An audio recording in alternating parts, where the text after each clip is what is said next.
বিশ্বের বৃহত্তম দেশ হিসাবে রাশিয়া পৃথিবীর সমস্ত ভূমির 1/10 দখল করে আছে। রাশিয়া ইউরোপ এবং এশিয়া দুটি মহাদেশ জুড়ে 11টি অঞ্চল বিস্তৃত, আবার 3টি মহাসাগরের তীরে অবস্থিত। রাশিয়া এত বিশাল যে এতে অবাক হওয়ার কিছু নেই যে এই অবিশ্বাস্য দেশটি বিপুল সংখ্যক বাস্তুতন্ত্র এবং বিভিন্ন প্রজাতির আবাসস্থল। রাশিয়ার ভূদৃশ্য বালুকাময় এবং হিমায়িত মরুভূমি, উঁচু পাহাড় থেকে শুরু করে বিশাল জলাভূমি পর্যন্ত বিস্তৃত। রাশিয়ার বেশিরভাগ অংশ স্টপস নামে ঘূর্ণায়মান বৃক্ষহীন সমভূমি দ্বারা গঠিত। গণতান্ত্রিক দেশ হিসাবে রাশিয়ার ইতিহাস সংক্ষিপ্ত। 1914 সালে দেশটি প্রথম নির্বাচন বলশেভিকদের দ্বারা দ্রুত উল্টে যায় এবং 1991 সালে বরিস ইয়েলসিনের নির্বাচনের আগে গণতন্ত্র প্রতিষ্ঠিত হয়। বর্তমানে রাশিয়া বিশ্বের সবচেয়ে বেশি পরমাণুধর দেশ এবং দ্বিতীয় সর্বোচ্চ শক্তিশালী দেশ। রাশিয়া 86টি প্রজাতন্ত্র, প্রদেশ, অঞ্চল এবং জেলা নিয়ে গঠিত একটি ফেডারেশন, যার সবকটি মস্কোর সরকার দ্বারা নিয়ন্ত্রিত।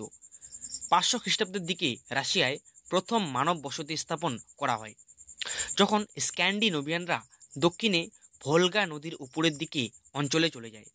এই বসতি স্থাপনকারীরা পশ্চিম থেকে আসা স্লাভদের সাথে মিশে একটি দুর্গ তৈরি করে অবশেষে ইউক্রেনীয় শহর কিভে পরিণত হয়।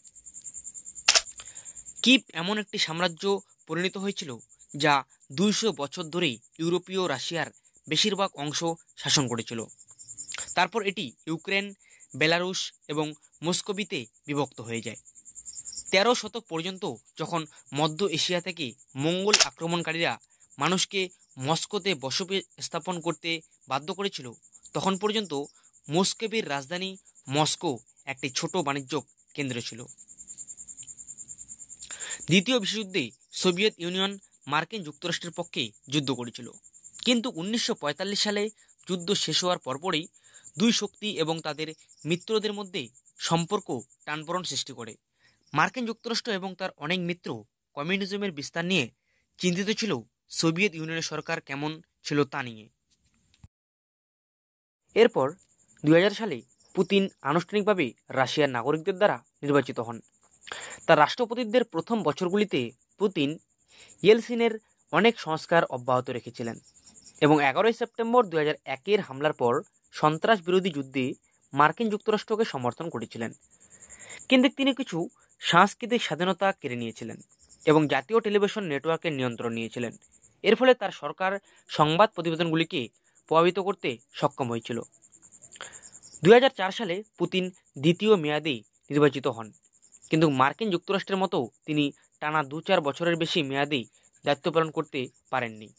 তাই 1998 সালে তিনি তার জায়গায় একজন সহকারী দিমিত্রি মেদভেদকে প্রধানমন্ত্রী হিসেবে নিয়োগ করেন।